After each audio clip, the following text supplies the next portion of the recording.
Kenapa kita bahas wudu? Karena wudu adalah pintu daripada sholat itu sendiri. Tidak akan terima sholat tanpa wudu yang benar. Misal dia menyentuh kemaluan anaknya, kalau ibu-ibu ya, tetap aja batal, nggak boleh kalau tidak ada pelapisnya. Bismillahirrahmanirrahim. Bismillah. Assalamualaikum warahmatullahi wabarakatuh. Alhamdulillah. Selalu saja memuji dan memuji Allah, pencipta segala sesuatunya. Dia maha melihat, maha mendengar, maha mengetahui seluruh gerak-gerik makhluknya dan tidak pernah berhenti untuk mengurus makhluknya. Dia adalah Al-Hayyu, Al-Qayyum. Dia adalah zat yang maha hidup dan terus-menerus mengurus makhluknya. Dia telah memudahkan kita untuk berhubungan dengannya dengan kalimat yang mudah sekali untuk diucapkan dan akan menjadi penyebab utama segala kebutuhan kita di roda kehidupan dan muka bumi yang akan dipenuhi olehnya, yaitu kalimat Alhamdulillah. Maka selalulah mengucapkan kalimat ini. Selanjutnya kita panjatkan salam hormat kita kepada manusia terbaik, manusia yang paling layak dijadikan sebagai suri tauladan, satu-satunya manusia yang telah Allah utus untuk seluruh alam semesta, jin dan manusia, tidak mengenal suku maupun wilayah, dan syariat yang dibawa adalah syariat yang paling sempurna. Mengucapkan satu kali salam hormat kepadanya akan dibalas oleh Allah Subhanahu wa Ta'ala dengan 10 kali tambahan rahmat.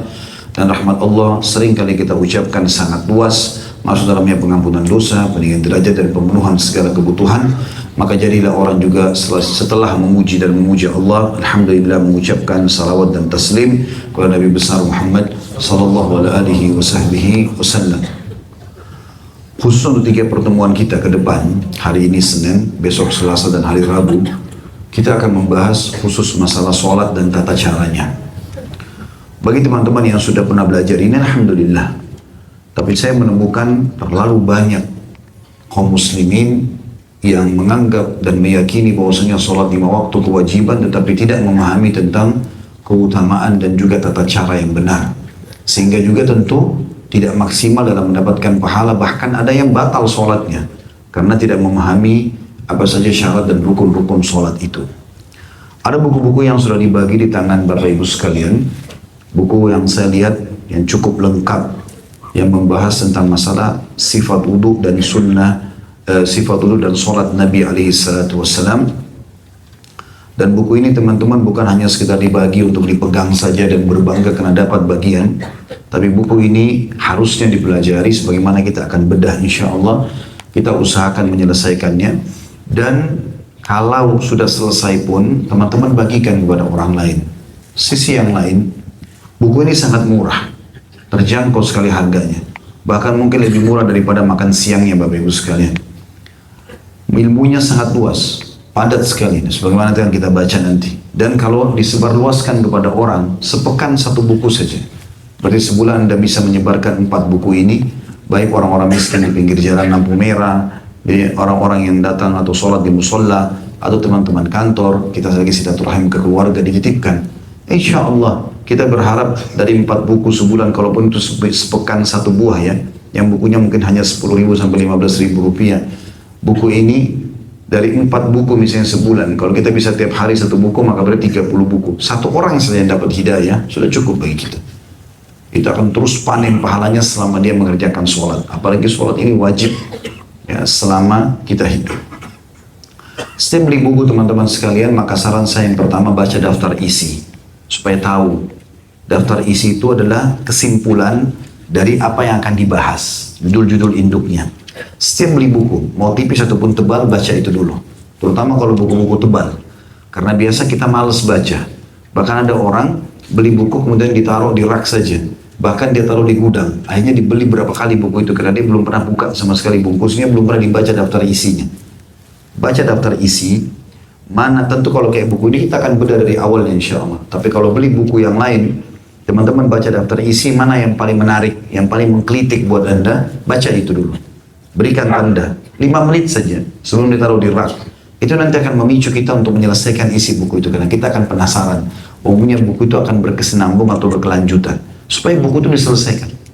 Bapak Ibu tolong jujur di sini. Apakah Anda setiap beli buku baca sampai habis? Hah? Senyap betul? Atau nggak pernah beli buku? Ada yang beli buku sini sampai habis dibaca? Kebanyakan orang tidak selesai kan, karena tadi teorinya sederhana, nggak baca daftar isi. Daftar isi baca, mana yang paling menggelitik, baca dari situ dulu, kemudian azamkan per hari baca 5 menit, pakai stopwatch. 5 menit saja, sebelum tidur baca lagi, lanjutin lagi, nanti habis itu. Kalau habis manfaatnya ada. Ini bukan cuma lembaran-lembaran yang taruh di rak, sayang sekali. Ilmu itu teman-teman tidak mengambil kapasitas apapun di diri kita. Biar antum belajar 70 tahun, tidak akan pernah membuat kepala kita jadi lebih besar misalnya. Badan kita jadi lebih membengkak karena banyak ilmunya, nggak ada kapasitas. Dia bertempat sendiri, tidak menganggap apa-apa. Dan dia memberikan manfaat yang sangat besar. Ilmu itu kata ulama menjagamu, sementara harta kau sibuk menjaganya. Pengawas buat kita tuh, bodyguard gratis ilmu ini. Kita mau makan, kita mau minum, kita mau berpakaian, semuanya pasti akan kita secara otomatis diawasi oleh ilmu tersebut. Di sini dalam daftar isi dari mulai halaman 3 ada sifat wudhu Nabi SAW, dan kita memang lebih banyak fokus sekarang ke praktek ya. Baik itu praktek wudhunya akan saya tunjukkan, kemudian juga praktek ngatur softnya, praktek sholatnya sendiri. Dari takbir sampai salam supaya tata caranya benar. Karena umumnya bacaan banyak sudah di antara kita orang yang sudah menghafalnya.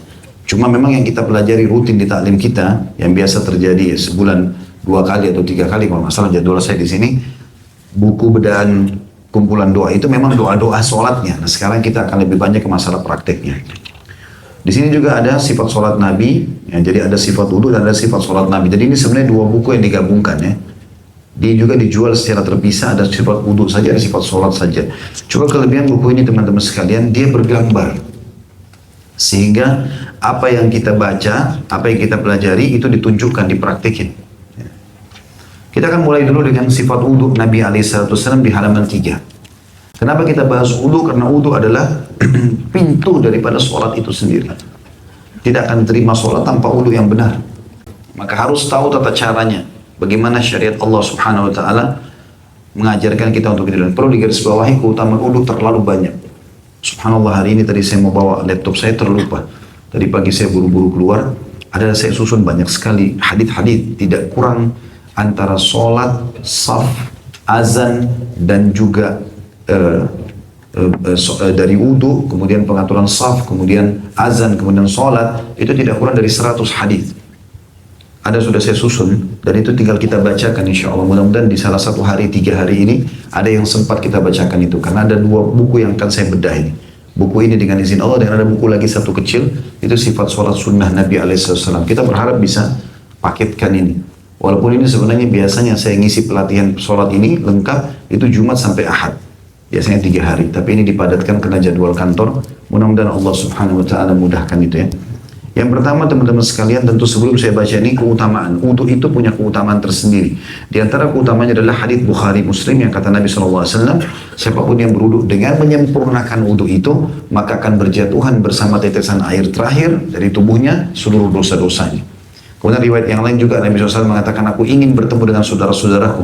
Kata para sahabat, ya Rasulullah, kami saudara-saudara anda. Kata Nabi SAW, bukan, kalian sahabat-sahabatku.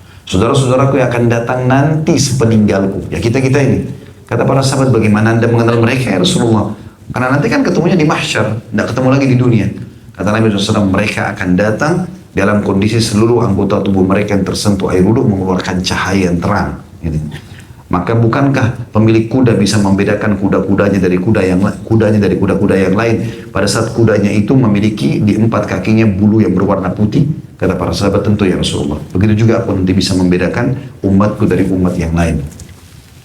Juga dalam hadis Abu Hurairah meriwayatkan bahwasanya setiap anggota tubuh muslim yang tersentuh air wudhu akan dipenuhi dengan perhiasan yang indah pada hari kiamat. Perhiasannya apa? Allahu a'lam. Allah lebih tahu. Tapi yang jelas kita dijanjikan seperti itu. Oleh karena itu teman-teman, kita harus menekankan tentang masalah wudhu. Dimulai dengan poin pertama, niat dan baca basmalah. Jika seorang muslim akan berwudhu, maka hendaklah ia niat dengan hatinya bahwasanya dia akan wudhu untuk sholat dalam hati saja, dan tidak ada lafaz khusus ya. Karena nawaitu wudhu'a li rafil hadath dan seterusnya, seperti kalau sholat usolli fardha salatid duhur dan seterusnya. Ini adalah ijtihad sebagian ulama dalam madhab Syafi'iyah. Itu pun mereka mengatakan niat-niat lafaz ini dengan lisan kalau seseorang ragu dalam hatinya untuk menyempurnakannya. Jadi bukan setiap saat dibaca sebenarnya. Sebagaimana kita di Indonesia, walaupun dia sudah yakin tetap diucapkan dengan lisan. Kalau mereka kembali kepada buku-buku induk Syafi'iyah tidak seperti itu.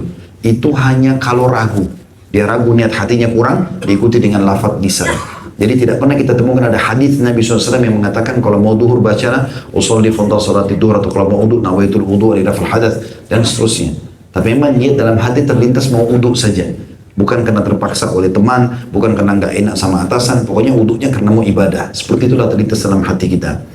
Lalu dimulai dengan bismillah. Dan ini boleh diucapkan walaupun di wastafel, di shower, tempat mandi. Yang tidak boleh sebenarnya saya ajarkan itu di kloset saja. Ya. Berdasarkan sabda Nabi SAW, la wudu'a liman lam yadhkur ismallahi alaih. Tidak sempurna wudhu seseorang kalau tidak menyebutkan nama Allah atau bismillah padanya. Hadis riwayat Ahmad dan dihasankan oleh Albani.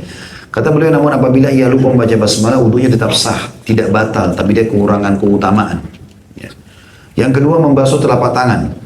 Kemudian disunnahkan membasuh telapak tangan sebanyak 3 kali. Itu ada footnote nomor 2, angka 2 di bawah ada kecil, muttafaqun alaih. Muttafaqun alaih, kalau yang bawa pulpen tulis itu muttafaqun alaih, disepakati oleh 2. Telah disepakati olehnya. Hadis ini disepakati oleh para ulama, yaitu maksudnya Bukhari Muslim. Ada 2. Kalau disebutkan hadis muttafaqun alaih berarti disepakati oleh Bukhari dan Muslim. Dikatakan kemudian disunnahkan membasuh telapak tangan 3 kali sebelum memulai wudhu. Dan ini sambil menyelat-nyelat jari jemari. Jadi ada sunnahnya juga. Jadi kalau mau wudhu kan telapak tangan 3 kali. Sebelum wudhu telapak tangan 3 kali, cuci tangan juga 3 kali. Itu termasuk sunnah. Untuk membersihkan dulu kuman-kuman. Karena nanti tangan ini akan masukkan air ke mulut dan hidung. Maka cuci dulu tangan 3 kali, baru cuci tangan untuk wudhu yang 3 kali. Jadi kesannya 6 kali cuci tangan ya. Itu dikatakan di sini ada putut nomor 3. Pada keterangan lain disebutkan bahwa membasuh telapak tangan ini di awal wudhu. Artinya ada yang mengatakan itu adalah pisah, ada yang mengatakan digabung. Sambil menyelat-nyelat jari-jari. Nah ini nyelat ini masukkan di antara jari-jari seperti ini. Ya. Supaya antara jari-jari ini semua kena air. Perhatikan ada gambar situ diperlihatkan caranya. Gambar 1 dan gambar 2. Yang ketiga berkumur-kumur. Kemudian berkumur-kumur. Ada footnote nomor 5. Diambil dari Sunan Al-Baihaqi jilid 1 halaman 52 dengan sanad sahih, yakni memutar-mutar air di dalam mulut. Jadi bukan cuma masuk buang. Masukkan ke dalam mulut maksimal air, kumur-kumur. Lempar ke kanan, bagian dalam pipi, ke kiri, ke atas, ke bawah. Bahkan sebagian ulama sunnah saking menekankan masalah pentingnya kumur-kumur agar semua dosa-dosa dari mulut jatuh, maka dia mengangkat dagunya ke atas untuk kumur-kumur maksimal. Baru dia keluarkan. Di sini dikatakan setelah dia mutar-mutar air di mulutnya, baru dia mengeluarkannya. Berapa banyak muslimin ambil air sedikit cuma masuk mulutnya langsung dirudahkan. Maka belum sempurna. Karena seluruh rongga mulut dianjurkan untuk dikenakan itu. Sebagaimana hadits Baihaqi ini. Yang keempat, istinsyak. Istinsyak adalah menghirup air di hidung. Dihirup. Bukan cuma dimasukkan di ujung hidung. Kemudian istinthar. Di sebelahnya itu mengeluarkan dengan tangan kiri air tadi yang kita hirup dengan kuat, dikeluarkan juga dengan kuat. Perhatikan di sini kata beliau, kemudian istinsyak, yakni menghirup, penulis buku maksudnya, kemudian yakni menghirup air ke hidung dengan nafasnya, ya, seperti orang nafas, lalu mengeluarkannya kembali. Hiruplah air dari tangan kanan, lalu keluarkan dengan memegang hidung dengan tangan kiri. Ada footnote nomor 6, perhatikan di bawah. Menyatukan atau menggabungkan antara berkumur-kumur dan menghirup air ke hidung dengan satu telapak tangan. Hadits ini muttafaqun alaih. Jadi kelebihan buku ini luar biasa. Setiap kali saya sampaikan sesuatu, ini loh haditsnya. Ini loh haditsnya. Jadi nggak mungkin salah. Dengan izin Allah Subhanahu wa taala tentunya. Jadi di sini diperhatikan mulut, ya perhatikan gambar nomor 3. Air itu diambil di satu cakupan telapak tangan kita. Kemudian masukkan setengahnya ke mulut sambil kumur-kumur yang maksimal. Sisanya hirup di hidung. Sambil tetap kumur-kumur, yang tangan kiri membuang dengan kuat air yang dari hidung, baru kemudian dibuang yang dari mulut. Jadi ini kayak satu rangkaian. Ya. Disunnahkan untuk istinsyak dengan kuat. Menghirup air tadi dengan kuat. Kecuali jika sedang berpuasa. Karena dikhawatirkan air akan masuk ke perutnya. Nabi SAW bersabda, وَبَالِقْ fistinsyaqi illa an takuna sha'ima. Bersengatanlah atau lakukan dengan kuat, ambil air itu hirup. Ini juga teman-teman kalau lagi flu, hidungnya buntu, coba praktikin istinsyak ini. Banyak orang sudah praktikin, ternyata dimasukin air dengan kuat, dihirup, dibuang dengan kuat, subhanallah 2-3 kali sembuh. Ini buntu hidungnya hilang, ya. kuasa Allah SWT. Bersengatanlah kata Nabi SAW, artinya lakukan dengan sangat kuat dalam istinsyak kecuali jika kalian sedang puasa. Footnote nomor 7, HR maksudnya hadis riwayat. HR itu ringkasan, hadis riwayat Abu Daud, disahihkan oleh Syekh Al-Albani dalam Sunan Abi Daud atau Sahih Sunan Abi Daud nomor 629. Nomor 5, membasuh wajah. Perhatikan ada titik-titik terputus itu. Wajah itu adalah awal tumbuhnya rambut sampai di bawah dagu. Dan juga di tempat kuping, ya, sampai ke kuping, dari kuping kanan ke kuping kiri. Kemudian membasuh wajah, ada footnote nomor 8, sesuai dengan QIS itu Quran surah, ya, ringkasan. Maaf kalau yang sudah tahu, saya karena beda buku maka saya perlu sampaikan masalah itu. Istilah-istilah ringkas seperti ini perlu dipahami. Jadi jangan dibaca QIS, ya, Quran surah, tapi diringkas kalau tulisan. Al-Ma'idah nomor 6. Ini tentu kalau baca nanti bisa dibaca di tempatnya masing-masing. Al-Ma'idah ayat 6 panjang sekali, berhubungan dengan masalah tata cara wudhu. Kemudian dikatakan panjangnya wajah itu dari awal tempat tumbuh rambut hingga tumbuh rambut kepala hingga ke dagu di bawah di mana jenggot terurai. Lihat gambar nomor 5, ada di situ, dilihat titik-titiknya. Kemudian lebarnya dari telinga yang satu hingga ke telinga yang sebelahnya. Lihat gambar nomor 6. Rambut yang ada di wajah dan kulit di bawahnya wajib dibasuh jika rambut itu tipis. Adapun jika rambut itu tebal, maka wajib dibasuh permukaan rambut saja. Jadi kayak jenggot ini, saya diselat-selati, ya. Ya, kalaupun halus maka dibasuh semuanya. Kalau tebal maka cukup bagian atasnya. Akan tetapi disunnahkan untuk menyelat-nyelati dengan jari jemari. Ini berdasarkan perbuatan Nabi SAW yang menyelat-nyelati jenggotnya ketika wudhu. Lihat gambar nomor 7. Ada footnote nomor 9, angka kecil 9, HR, hadis riwayat Abu Daud. Disahihkan oleh Syekh Al-Albani dalam Irwaul Ghalil nomor 92. Irwaul Ghalil nama buku, ya. Yang keenam, membasuh kedua tangan. Kemudian membasuh kedua tangannya berikut kedua sikunya. Berdasarkan firman Allah Ta'ala, ini tadi Al-Ma'idah ayat 6, ya, salah satu potongannya, A'udhu billahi minasyaitonirrajim wa aidikum ilal marafiq. Dan basuhlah tanganmu sampai ke siku. Jadi ada dua cara, ada gambar nomor 8, itu berarti air diambil dari telapak jari-jari tangan sampai ke siku. Kalau gambar nomor 9, dari siku dulu ditarik ke bawah, intinya batas minimalnya adalah siku. Di sini dikatakan bisa membasuh tentunya atau dimulai dari siku hingga ujung-ujung jari. Jadi salah satunya bisa dari jari-jari ke siku atau siku ke ujung jari. Ini semua sama. Yang ketujuh, mengusap kepala dan kedua telinga, kemudian mengusap kepala dan kedua telinganya satu kali. Perhatikan gambarnya 10, 11, 12 nyambung. Diambil air di telapak tangan kita, pegang di awal tumbuh rambut, ditarik ke belakang sampai ke tengkuk kita, leher, ya. Kemudian ditarik lagi ke depan, kemudian baru masukkan jari telunjuk di dalam kuping, ditekan seperti kita tidak mau dengar suara apa-apa. Kemudian ibu jari mutar seperti mijet kuping kita dari belakang. Ini sunnah Nabi SAW. Di situ dikatakan kemudian mengusap kepala dan kedua telinga satu kali. Ini dilakukan mulai dari depan kepala, lalu kedua tangannya diusapkan hingga sampai ke bagian belakang kepala atau tengkuk. Kemudian kembali lagi mengusap tangannya hingga bagian depan kepala. Lihat gambar 10, 11, 12. Dan ini footnote nomor 11 muttafaqun alaih. Apa tadi muttafaqun alaih, teman-teman? Riwayat Bukhari Muslim. Kemudian mengusap kedua telinganya dengan air yang tersisa di tangan bekas mengusap kepala. Jadi jangan air kepala itu pisah dengan kuping. Karena Nabi SAW menggabung satu kali saja air tadi yang dibasahkan ke kepala itu, kembali ke belakang, ke depan lagi, langsung disambung ke kuping. Jadi gak usah ambil air khusus lagi.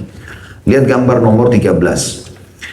Yang kedelapan, mengusap kedua kaki, kemudian membasuh kedua kaki berikut kedua mata kaki berdasarkan firman Allah Ta'ala dalam Al-Ma'idah masih sama, ayat 6, A'udzubillahi minasyaitonir wa arjulakum ilal ka'bain, dan basuhlah kedua kakimu sampai kedua mata kaki. Berarti mata kaki batas minimal, dianjurkan untuk melebihkannya. Mata kaki adalah tulang yang menonjol di bagian bawah betis. Lihat gambar nomor 14 dan 15.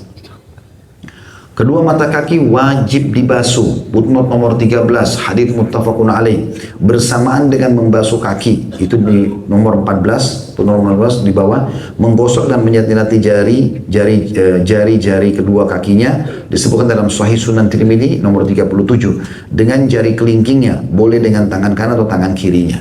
Artinya pada saat bapak-bapak dan ibu sekalian cuci kakinya, maka dari mata kaki pastikan kena sampai ke seluruh bagian.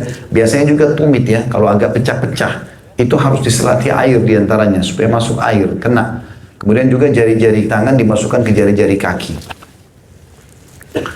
Terus dikatakan orang yang tangan atau kakinya terputus, maka ia wajib membasuh bagian anggota badan yang tersisa, yang termasuk wajib dibasuh. Apabila tangan dan kakinya seluruhnya terputus, maka ia hanya wajib membasuh ujungnya saja. Jadi ada orang, Masya Allah, Subhanallah, terputus tangan dan kakinya, maka ini diusap saja bagian yang bisa disentuh. Yang kesembilan, membaca doa. Setelah selesai wudhu, maka membaca doa, asyhadu an la ilaha illallah wahdahu la syarikalah, wa asyhadu anna Muhammadan abduhu wa rasuluh, Allahumma ja'alni minat tawwabin wa ja'alni minal mutatahhirin. Doa ini sudah kita pelajari kemarin ya. Terjemahnya, aku bersaksi bahwasanya tidak ada ilah atau Tuhan yang berhak disembah atau diibadahi dengan benar kecuali Allah semata, tidak ada sekutu baginya, dan aku bersaksi bahwasanya Muhammad adalah hamba dan rasulnya. Ya Allah, jadikanlah aku termasuk orang-orang yang bertobat, dan jadikanlah pula aku termasuk orang-orang yang membersihkan diri. Hadis ini di nomor 15 HR, hadis riwayat Muslim.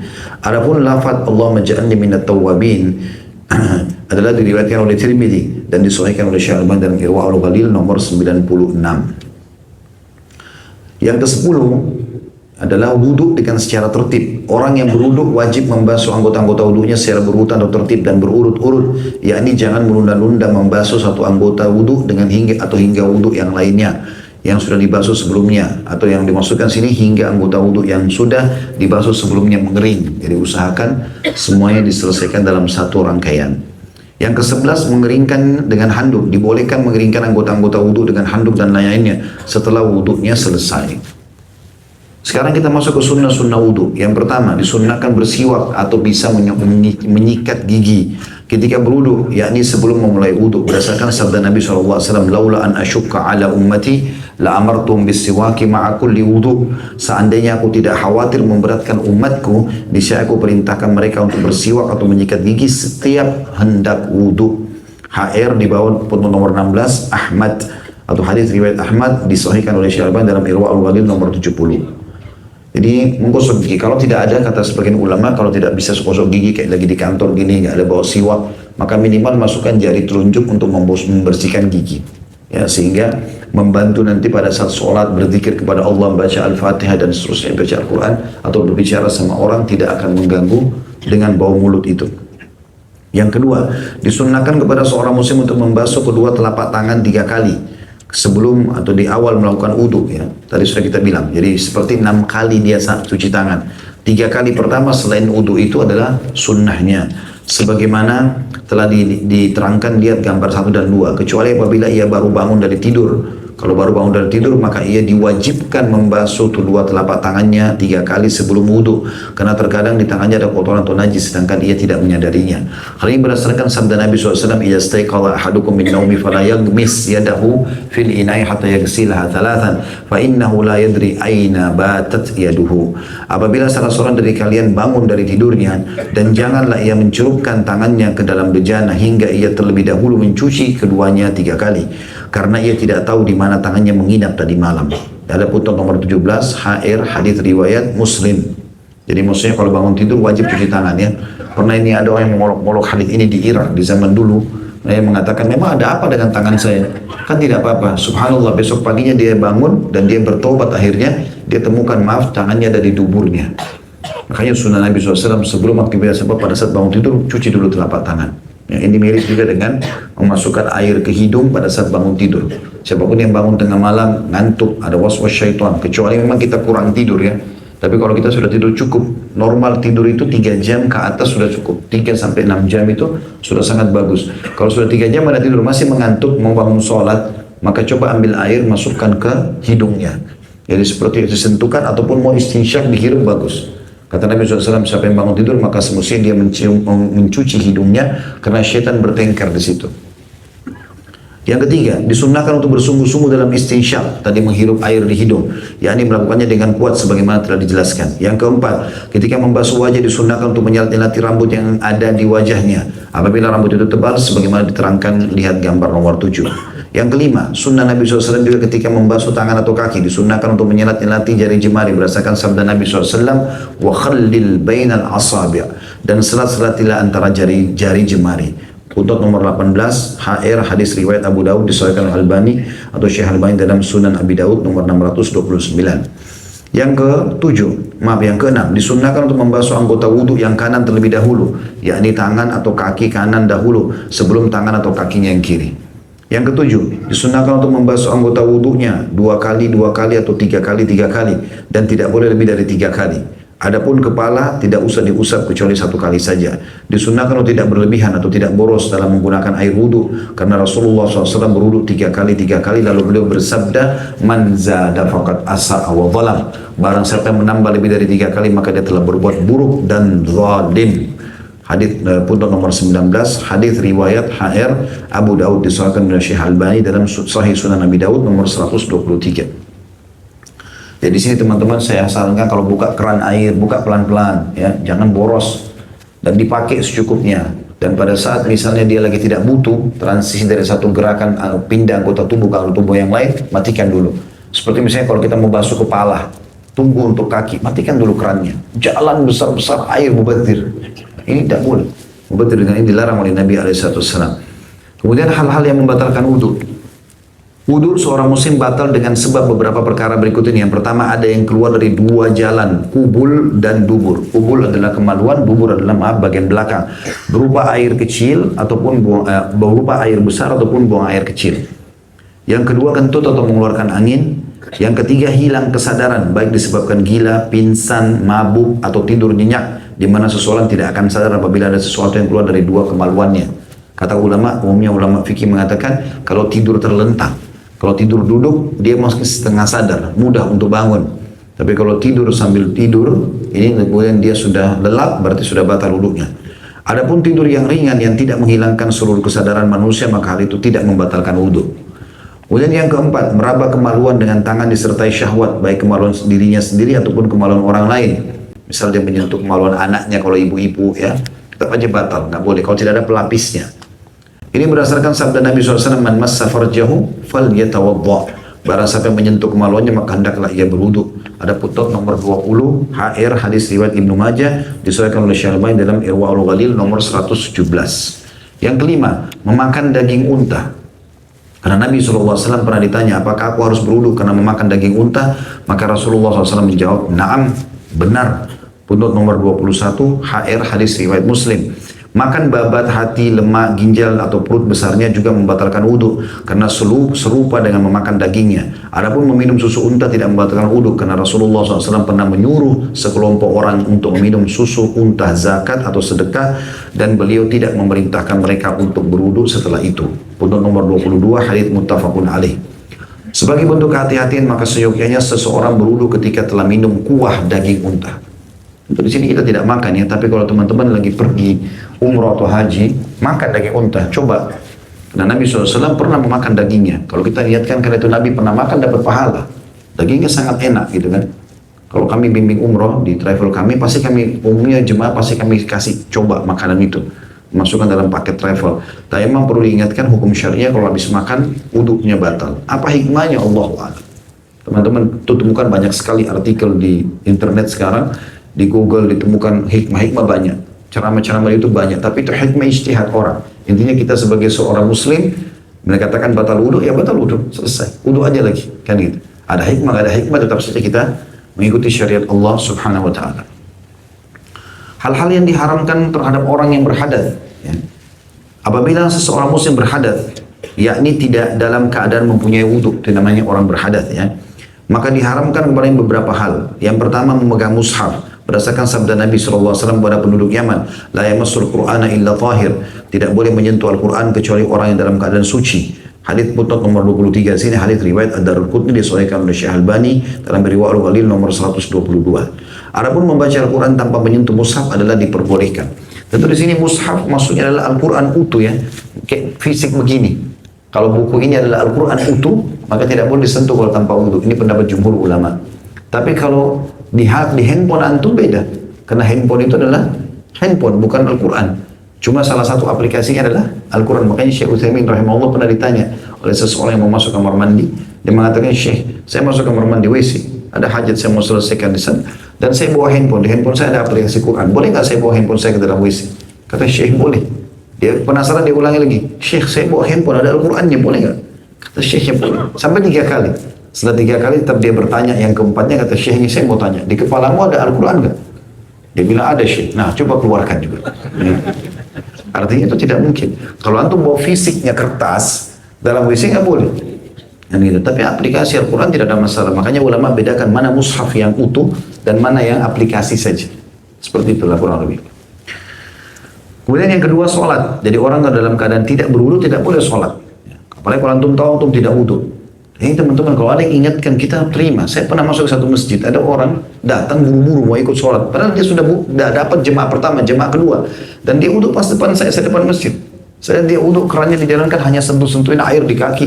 Bajunya pun tidak tergulung semua sehingga siku ada tidak kena. Pas dia selesai saya bilang, akhi itu tidak kena. Oh iya, tetap aja masuk ke dalam sholat. Percuma, nggak diterima sholatnya. Buang-buang waktu aja. Gitu. Kalau dikasih masukan, akhi terima, jangan keras kepala ini. Ya, demi kebaikan antum, kita sih sudah bebas tanggung jawab, sudah ingatin kan gitu. Jadi nggak boleh sholat kalau tidak ada wudhu. Seseorang yang berhadas tidak boleh melakukan sholat kecuali berwudu terlebih dahulu berdasarkan sabda Nabi SAW, la yaqbalullahu sholatan bighairi tuhur. Allah tidak menerima sholat seseorang yang tidak bersuci terlebih dahulu. Pundut nomor 24, hadis riwayat Muslim. Yang ketiga, seseorang yang berhadas dibolehkan sujud tilawah dan sujud syukur karena keduanya bukan sholat. Namun yang lebih utama adalah berwudu terlebih dahulu sebelum melakukan keduanya. Sujud syukur itu beritanya adalah hadis Nabi SAW yang dikatakan dalam hadis sahih, Nabi SAW tidak pernah menerima berita gembira kecuali langsung beliau sujud syukur. Dan ini tidak harus wudu. Sama dengan sujud tilawah, kayak antum baca Al-Quran, wasjud waqtarib, saya pada kalimat sujud, gitu kan? Maka kita sunnahnya kalau lagi pegang mushaf atau kita pegang handphone tadi, misalnya kita dalam keadaan wudu, tapi terlintas ayat tentang sujud, biasanya ada gambar mihrabnya kalau Quran sekarang, termasuk aplikasi di handphone, itu antum disunnahkan sujud. Maka sujud nggak ada masalah walaupun tidak ada wudu, tapi lebih baik kalau punya wudu, karena sujud-sujud ini, syukur dan tilawah ini tidak masuk dalam sholat ya. Yang keempat, tawaf. Bagi teman-teman yang umroh dan haji, kalau lagi tawaf harus punya wudu. Makanya teman-teman kalau tiba di Mekah, sebelum turun ke Masjidil Haram, masuk kamar mandi dulu, wudu dulu. Setelah wudu baru masuk. Batal, harus ulangi wudunya, kemudian dia memulai lagi tawafnya.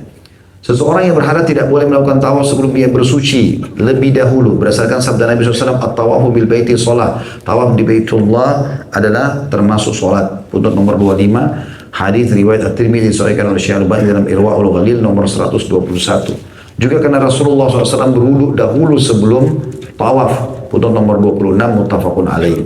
Peringatan penting, sebelum wudhu, seorang muslim tidak disyaratkan untuk membasuh kemaluannya terlebih dahulu. Karena membasuh kemaluan itu baik kemaluan maupun dubur hanya diperintahkan setelah buang air besar dan buang air kecil. Adapun ketika hendak wudhu maka tidak termasuk dalam perintah tersebut. Wallahu a'lam.